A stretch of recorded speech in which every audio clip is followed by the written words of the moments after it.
Thank you so much. Today we have Jennifer Wright and Christina Fuller-Gregory. And go right ahead. I will mute and it's all yours. I'll keep an eye on.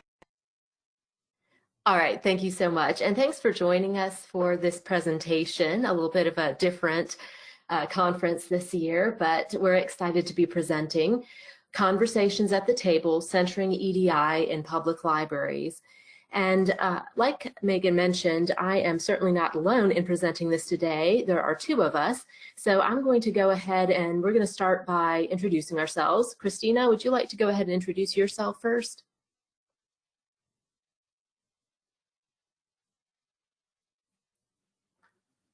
I'll give Christina just a second there. I'll go ahead and introduce myself. I don't think I can hear you. Christina, are you there?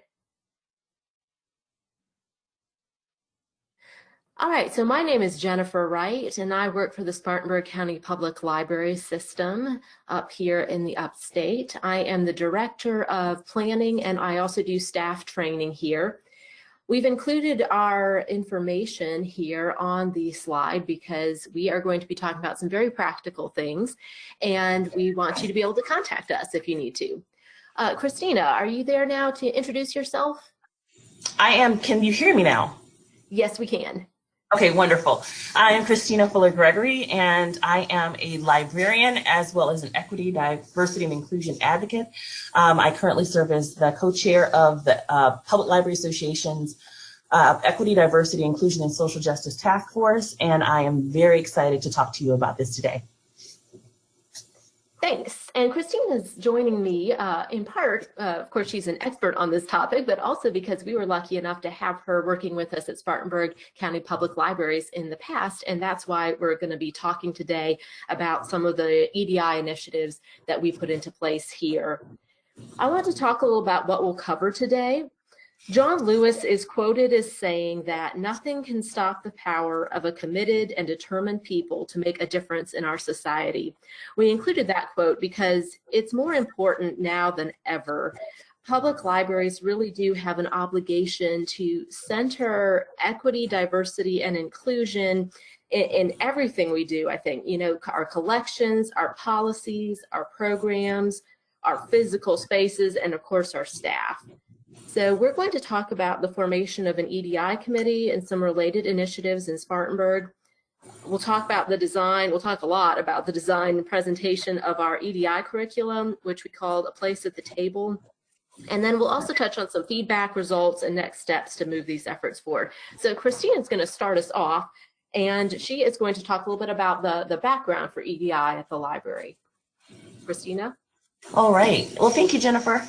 So this is one of my favorite images. I'm sure that many of us have seen it. That beautiful graphic that says that libraries are for everyone. And whenever I see it, it evokes these feelings of welcome. And it could not be a better image that expresses equity, diversity, inclusion, accessibility, all of those things. So one of the things that really resonates with me about this image is that while we say that libraries are for everyone, in a lot of ways, we have in the past missed the mark. And what I mean by that is that we have, in some ways, centered certain groups without developing a commitment to growing and ensuring that we were equitable spaces for everyone. And that is why EDI is so very important. Things and issues of hiring and workforce development and ensuring that BIPOC individuals, Black, Indigenous, and people of color have a place in the library, developing those inclusive programs and services and policies, they're extremely important. So this is where EDI comes in and the importance of an equity, diversity, and inclusion committee comes in. And so it was in 2018 that we began to have conversations around the importance of this, both internally, so that workforce development side, and externally. We wanted to ensure that we were continuing to extend that wonderful welcome to all of our patrons by recognizing the power of difference. And so in doing so, we were thinking of the reasons for this EDI committee. And so we thought about the fact that we were going to evaluate and examine our current way of thinking. So I think we can't do anything tied to EDI unless we do that, we examine that current way. We drive our change by actively seeking opportunities to reflect our community. So we wanted to really be practicing that whole mirror in the window. We wanted everybody to be able to see themselves reflected. And we also wanted to institute internal structures that were supporting and amplifying the importance of equity, diversity, and inclusion. So we knew that in doing this, we needed to ensure that we were examining every practice that we had in place in the library through this important lens of EDI, making that a priority. And so with all of those things in mind, the EDI committee was formed, and it didn't hurt that we had tremendous support from administration to do so.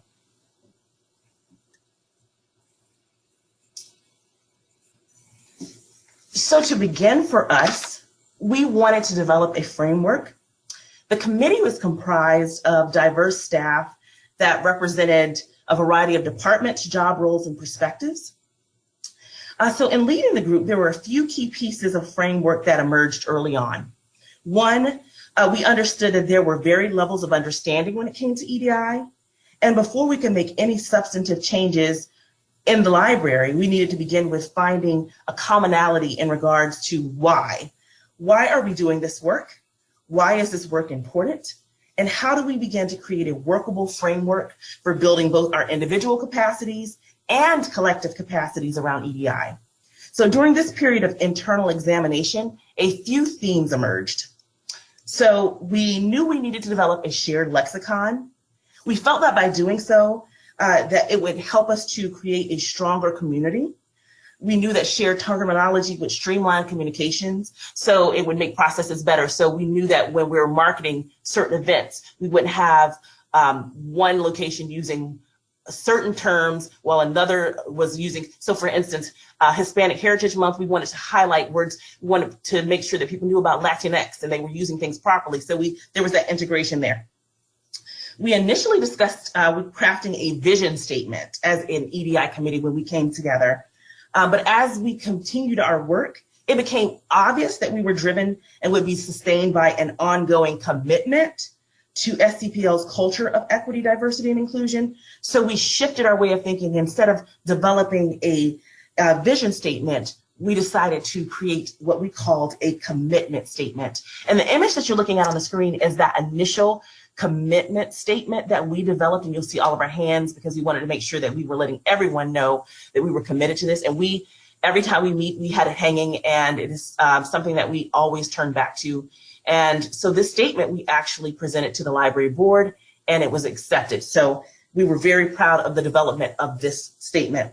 And last but not least, we used the commitment statement as our North Star. And you're going to need that with EDI work, that North Star that's going to continue to guide you back to the reasons why you're doing this. It informed our examination of our internal and external structures. And ultimately, we were embarking upon project or goals. And that helped us to reframe that. And we always were examining a North Star statement. And we knew if it was not pointing directly back to our statement in some way, that we weren't necessarily on the right track.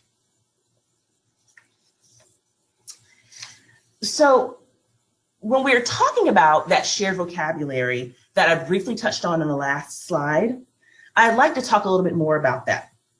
There are 4 primary reasons why I believe that developing that shared language is important, and I call them the 4 C's. The first is consistency. So when we were coming together in those initial few meetings as a committee, we talked about why we were doing things, of course, but those 4 C's, the first was consistency. We needed for everyone in our library system to be on the same page. We wanted to create a continuum whereby all locations were understanding and using the same EDI-related language. We didn't want for one branch to be posting signage that read Latinx fiction, while another was saying Hispanic fiction. So we wanted to make sure that we were on the same page. A second critical component for us was communication. When communicating with staff or with patrons, there was no ambiguity when it came to expectations. We added a "do not use these please" to our final development of our lexicon. And that "do not use these please" words explicitly called out and identified problematic language that we did not want used internally. We wanted to address through this "do not use these please" words imperceptible slights.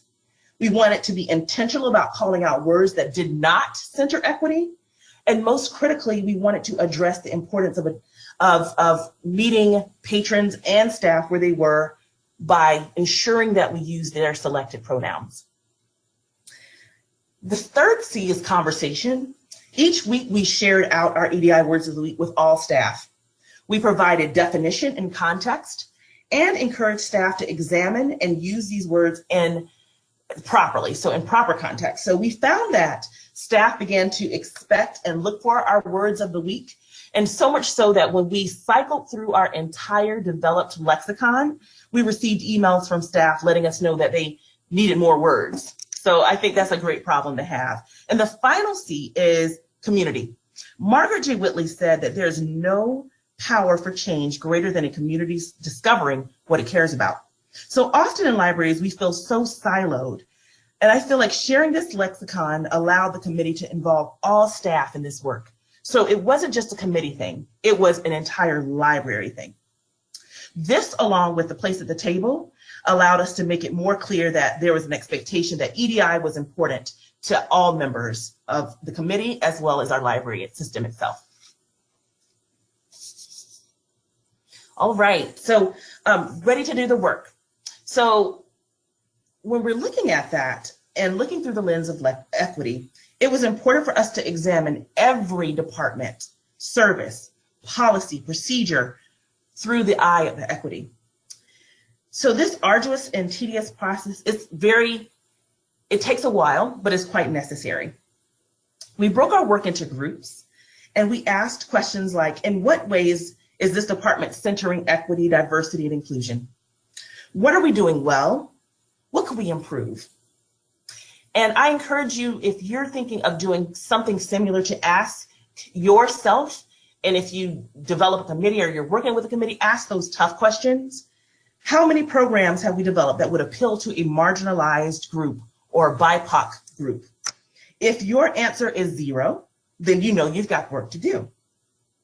I also encourage you not to overlook the value of employee resource groups, affinity groups, or staff who are currently actively planning and implementing programs for marginalized populations. These connections are critical to the development of the project-based aspects of your formalized EDI committee. They may have specific ideas about in or outreach activities. They are a valuable resource because they have already shown that they have this interest in turning outward and building a sense of community with those who may not have typically been welcomed into the library. You also need to have a strong commitment to doing the work. This is not a moment. Everybody knows this is a movement. It has to be an ongoing process. It can't be something that you do in a one-off way where we have a one-off training and then we never talk about it again. It must be something that we continue to discuss and bring forth and put on the table often. All right, thank you, Christina. I'm going to take over now and talk a little bit about a few organizational aspects that helped us in our work as we moved forward with some EDI initiatives. We do have a strategic plan. It's a fairly recent addition developed over the last couple of years, and its focus is an outreach to underserved minority populations, ranging from our county's Latinx population to our large deaf community. And so what that means for us is that we actually can draw a line between the board-approved plan and training initiatives like the place at the table training that we did. So that is helpful if you can do that wherever you can, because it lends you additional authority for training initiatives, especially when you're responding to questions from reluctant staff members. I'm getting just a little bit of feedback. It may be that we all need to mute, Christina, we might need to mute ourselves between, sorry about that. And so really, if you can do that with your strategic plan, or you can do that with policies that are already in place. Christina already mentioned that we were fortunate enough to have the support of our board and administration. That can really help you when you're bringing everyone on board for something like a training.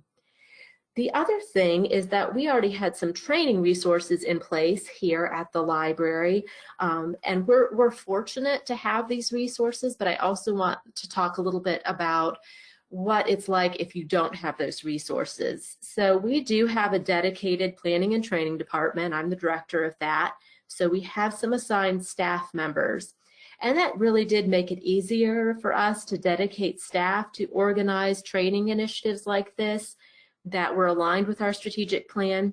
But I do want to say, I know that many libraries in South Carolina and surrounding states do not have dedicated training staff.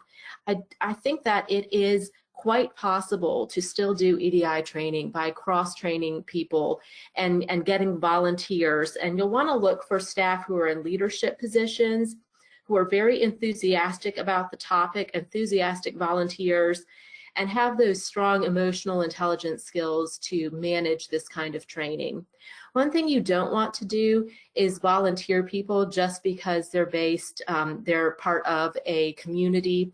You know, Christina's a proud Black woman, I'm a proud lesbian woman, but we were not voluntold to do this training because of that. And I was just reading an article about this the other day. In many organizations, when this kind of work needs to be done, administration turns to the people of color, the BIPOC community, and says, okay, what do you think? And that really puts people on the spot and further marginalizes them. So if you are looking for staff to do this, I would look for those very enthusiastic volunteers who really want to do this work, but you don't have to have dedicated training staff to get this done. Another factor that made our job easier was that we already have scheduled training times built in with our branch locations at least. And that was 2 hours that they had set aside either for a meeting or training. And I often go out and do training during that time. So it was so much easier to sell this to them because they already had something planned and they already had subs in place. If you can do that, if you can fit in your EDI training into a meeting that's already happening, it can really help you out because you don't have to jump over the additional barrier of scheduling around that. When we moved on to our headquarters location, which has many more employees, we did run into more barriers with scheduling because we had to make that time, carve out that time. So use wherever you can, use pre-existing meetings. And then as far as training resources, I am a firm believer that the only resource you really need to conduct EDI training is staff time and like the ink and paper you need to print handouts. There are many wonderful EDI curriculums out there. They can be expensive though, and once again, a lot of libraries have limited budget. So if you look around, you'll find that many organizations, ours included, are happy to share materials, have done the research, have put in a lot of work. And so use what you can find and don't let budget be a barrier to keep you from pursuing this. Quality EDI training is possible even with almost no budget. And we're going to talk in the next section about what to include in the training. So introducing this section, Christina and I are now going to talk about the actual training that we did, which was titled A Place at the Table, Creating Welcoming Spaces for Everyone at the Library. So we've introduced our EDI initiatives, and we've talked about the resources that we had available to launch this training and all the groundwork. What we're going to do now is talk about some really practical specifics of what we included in our training curriculum. So our training consisted of a PowerPoint presentation and then a handout packet that included important information, notes, note-taking areas, and then our activities, which were a huge part of this training. So Christina is going to start us off by talking about the development of the activity portion and the title and some of that groundwork and how we laid that groundwork for the training. Christina? All right, thank you, Jennifer. And so I want to, as Jennifer said, talk a little bit about our naming of the training as well as the activity portion. When we were thinking about what to name the training, there were a couple of things that came to mind. So for better or for worse, the family table is a place where conversation is always happening. And it is sometimes quite honest to a fault. And that can't always be a bad thing. Sometimes it's really a good thing, right? And so we thought about that whole family table. But for me, as a Black woman, I always thought about a seat at the table, which is something that I've heard myself and other BIPOC individuals talk about quite a bit, wanting to have a say and seat and place at a table where we were being heard.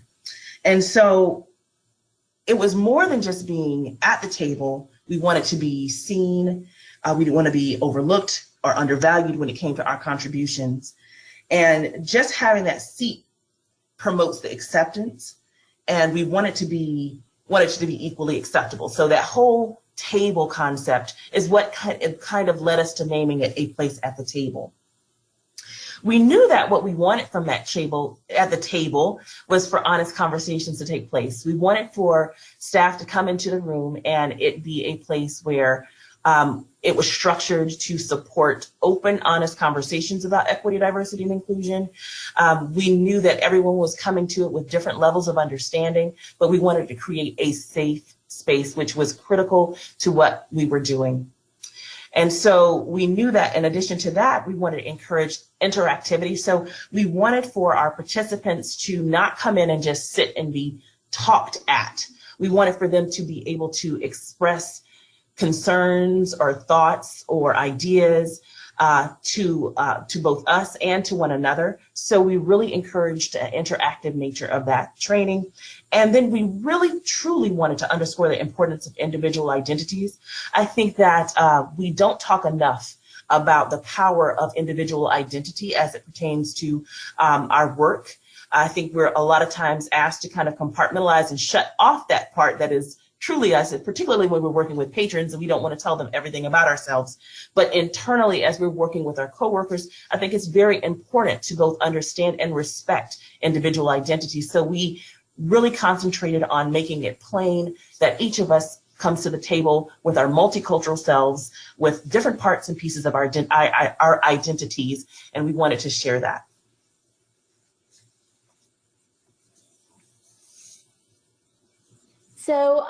So this is Jennifer again, I also wanted to talk a little bit about some of the content of the training that was a bit more difficult perhaps to present and give some strategies for doing that.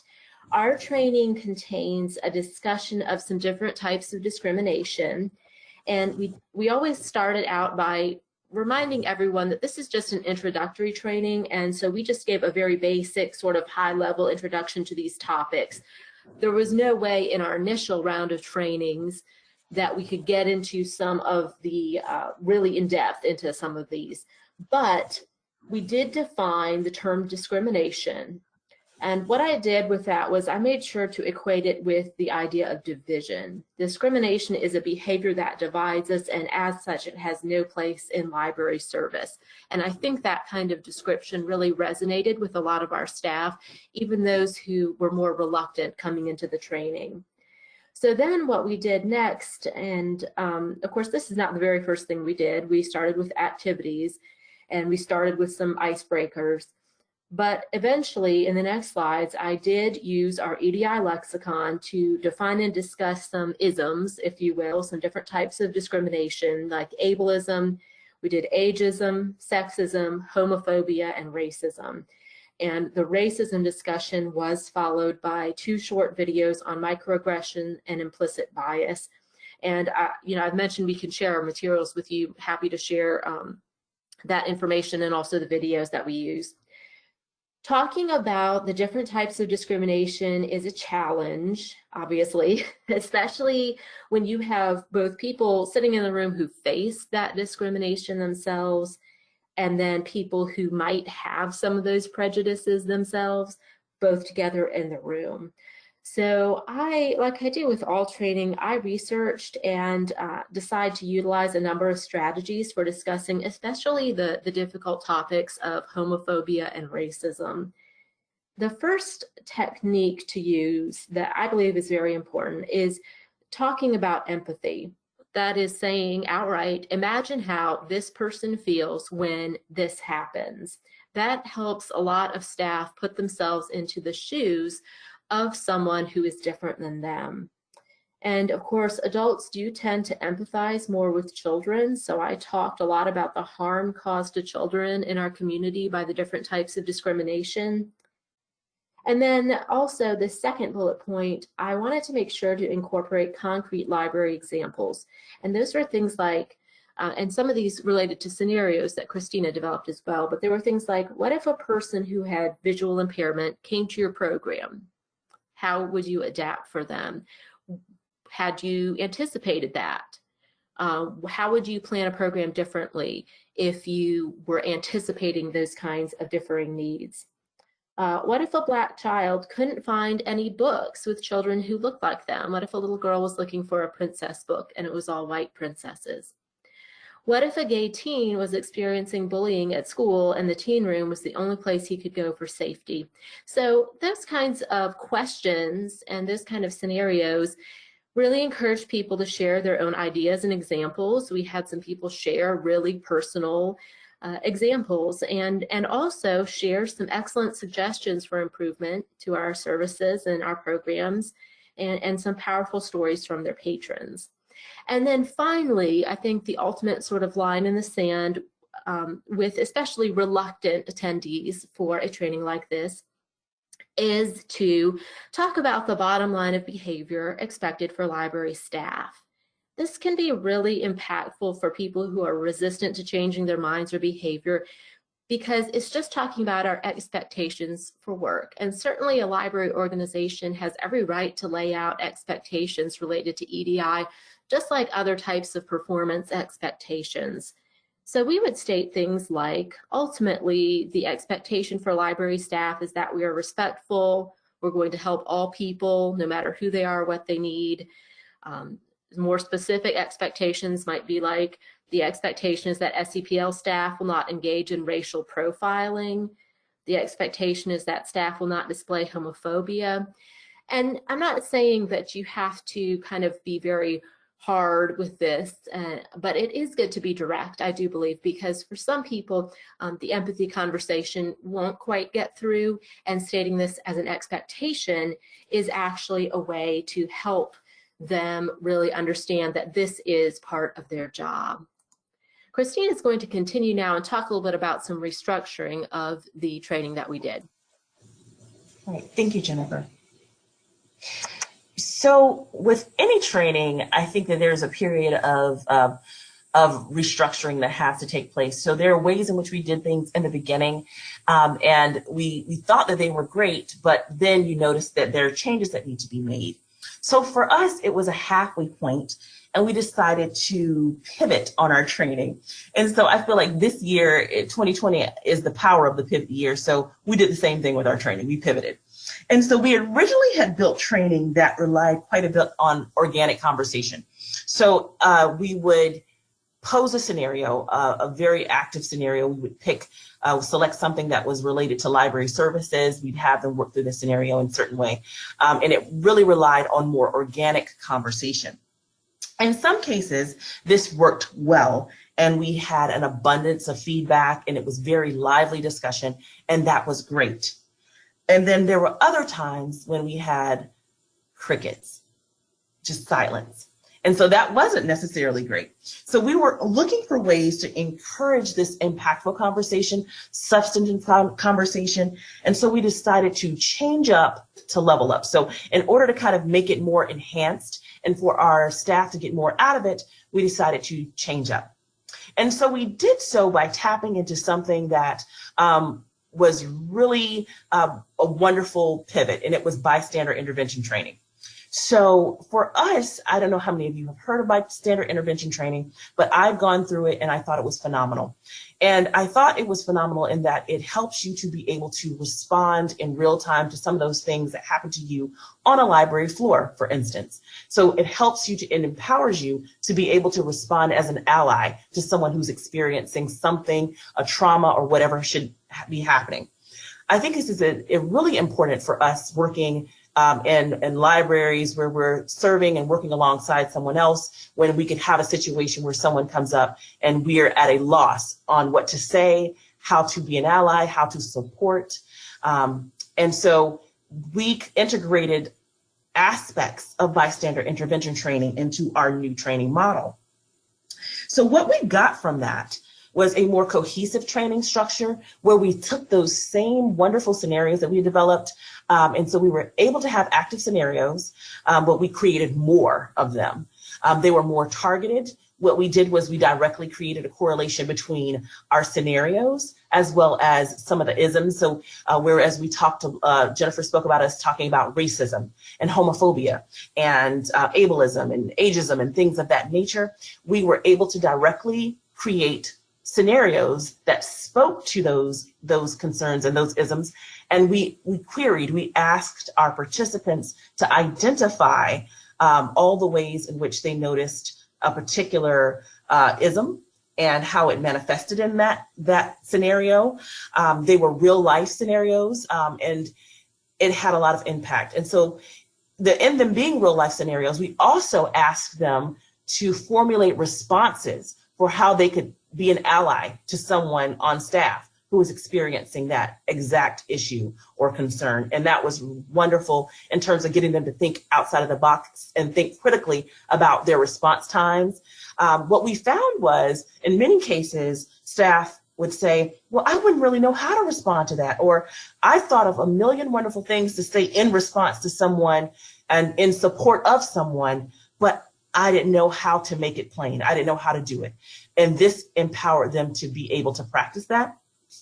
And finally, we integrated a great deal of conversation about power and oppression. We talked about the 5 faces of oppression and how they manifest in libraries.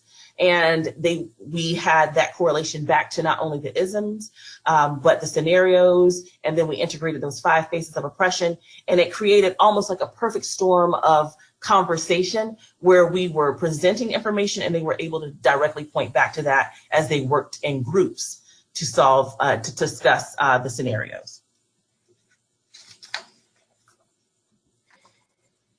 All right, so now I'd like to talk a bit about something Christina referenced, and that was pivoting during the pandemic to virtual training.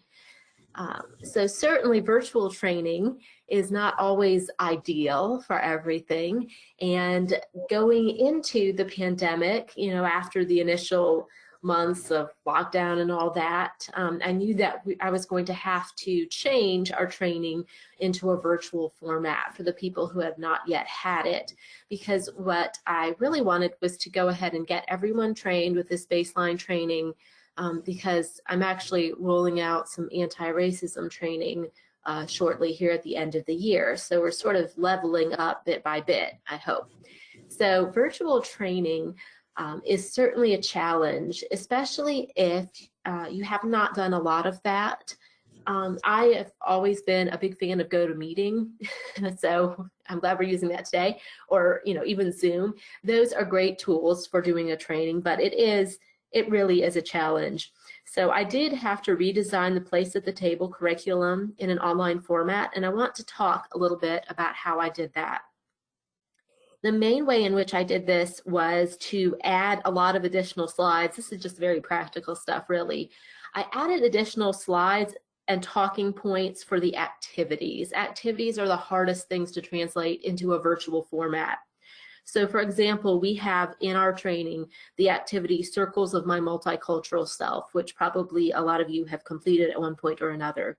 So what I had to do was add slides to my virtual presentation that actually gave examples, hypothetical employee examples of what it would look like when that activity was filled out. And I talked them through it much more slowly than I would in person, because in person you could just kind of talk people through it, walk around and look at it. So I talked them through it, and this worked quite well because then they had a fuller understanding, I think, in some cases of what they were expected to do. And I will say one thing that you do need to remember to do, if you're going to have them do something, an activity sheet, a handout packet, make sure they print the handout packet beforehand. I had to send about 3 reminders before the class, especially when class, just to make sure that everybody had a copy of that handout. So if you're expecting them to have the handout printed out when they log on to the webinar, you're going to have to make sure that you tell them about that beforehand. I did notice that usually, so I did some live versions and I did a recorded version of this. In the live versions, people did tend to respond quite well in the chat, especially a lot of people didn't use microphones, but they were willing to type responses into the chat to the various activities. And some of them, I think, shared probably more than they would in a regular in-person class. That being said, sometimes, just like Christina was talking about with our in-person classes, sometimes you get crickets. So if that occurs in a virtual format, what I usually recommend is to start talking people through it more. That's often a sign that people are thinking and they don't have anything to say yet. So you need to be prepared perhaps with some extra points to talk them through the different activities. For example, in our scenario-based activities, once again, I did generally get good responses for how staff would respond to various scenarios that would take place in a library environment. But in order to give them sort of a buffer of time to formulate and share their answers, once again, I just had to add some content. So I read each scenario aloud with them, something that we wouldn't necessarily do in the in-person version. And I also talked them through the process of analyzing it more. I tried not to give them answers to the scenario, not to feed them answers, but I did have to talk through it with them a lot more. And then what I did was I kept the chat open. It's very easy to do if you're using something like GoToMeeting or Zoom. Keep the chat open, and I had a chance to read aloud their comments, you know, and say, oh, thank you, Susan. Here's what Susan said, and then read that aloud. And I have a couple suggestions related to chat. One is, first of all, make sure you read it before you read out someone's comment, because sometimes we have comments from folks and maybe it's not the best way to handle things. And I certainly would not call someone out in a virtual training and say, you know, hey, this was a terrible response. And no, we just talked through it. We said, well, okay, this might be a good place to start. What else could we say? And then other people would build on that. So if I had advice for moving to from an in-person class to an online format during this pandemic, it would be, one, do keep the opportunities for people to respond, because they will use them, but just let them know at the beginning that they'll be expected to participate. Two, talk them through those activities in more detail, because they're going to be hesitant to ask questions. And then three, if you're not getting responses, feel free to call people out by name just like you would in a class. Since I kind of go out and talk to our staff in person on a regular basis, prior to the pandemic that is, I had more of a freedom to do that, you know, and say, you know, hey, John, what do you think about this? But overall, I really think that this is something you can continue to carry on.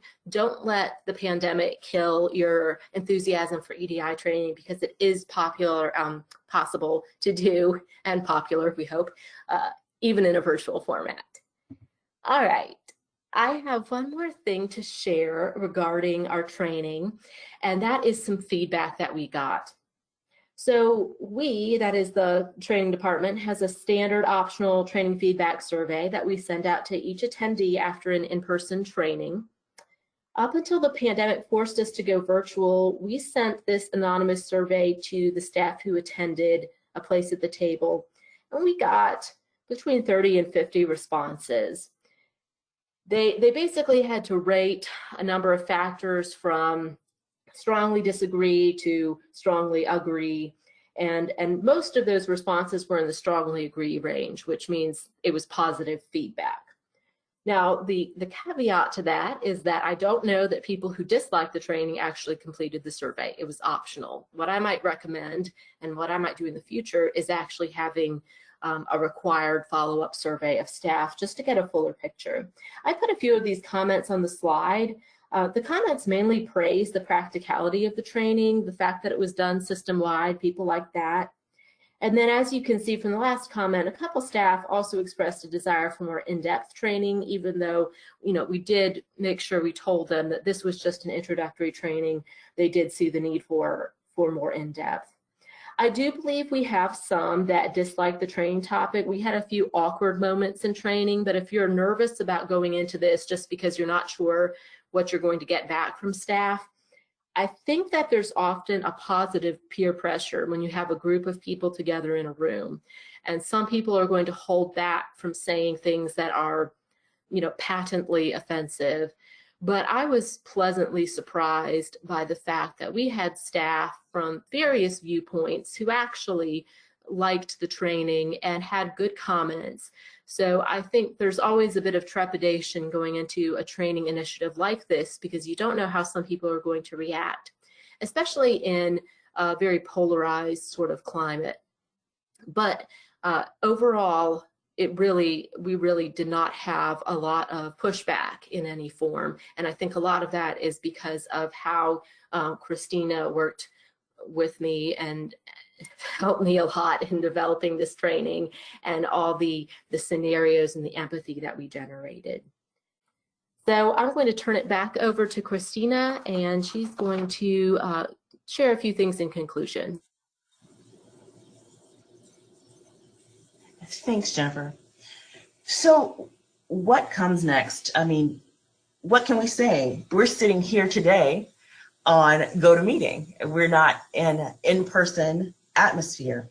Many of us have been consumed by the process of safely reopening our libraries post-COVID, or still in the throes of COVID. And I think that this is definitely a time of reevaluating, restructuring, and to some degree, reimagining. And in conclusion for us today, I would encourage you to embark upon this reimagining process and examine all the ways in which you can open or reopen and look at and identify ways in which to practice EDI or encourage conversations around equity, diversity, and inclusion in your library. Think of the ways in which you can reframe things, switch things up to serve BIPOC patrons. And as you restructure, think of ways in which you can provide more inclusive services. And I think that now is the time. Whether providing a program via Zoom or GoToMeeting, virtual reference, or using our bookmobiles as mobile Wi-Fi hotspots, we understand the power, as I said earlier, of pivot. And this is not a cliche, but we do have the power to change lives. And I do believe that conversations, honest and open conversations, and welcoming those in support of equity, diversity, inclusion, it ensures that we are moving forward in libraries with not a fixed mindset, but with a growth mindset that says that we are truly, we're doubling down on our welcome and ensuring that we provide that excellent level of customer service welcome to everyone. And I leave you with this quote by Lemon Anderson. Lemon Anderson is a famous poet who has an amazing story. He was homeless, and the library was his safe haven growing up.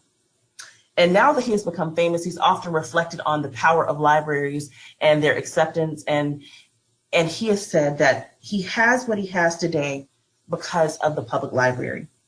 Libraries can eliminate the ceilings caused by poverty. They can inspire a kid who thinks he can't learn to love learning. Libraries shine a light on a path out of dark times.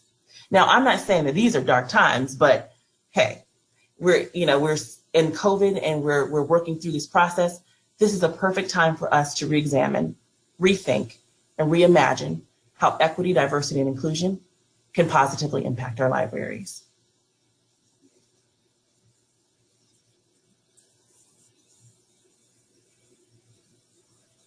Thank you, Christina. I think now if anyone has any questions, we can address those. If you have anything to put in the chat, or if you'd like to speak with your microphone.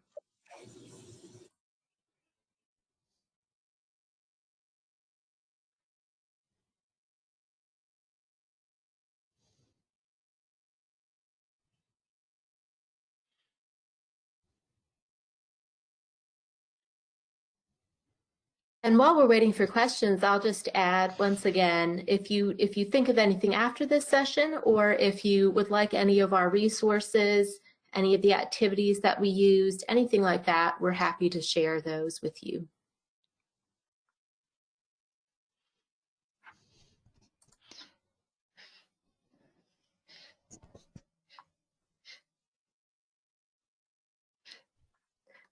There is a question in chat about who was the poet that you were just referring to? It's Lemon Anderson. Christina, let me see if I spell this right. Anderson? S-E-N. S-E-N.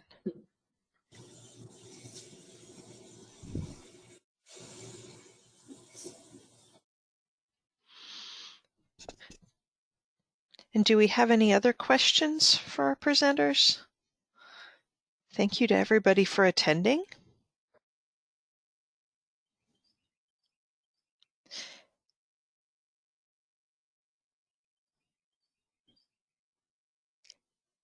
Doesn't look like we have any further questions. Thank you so much for presenting. Thank you.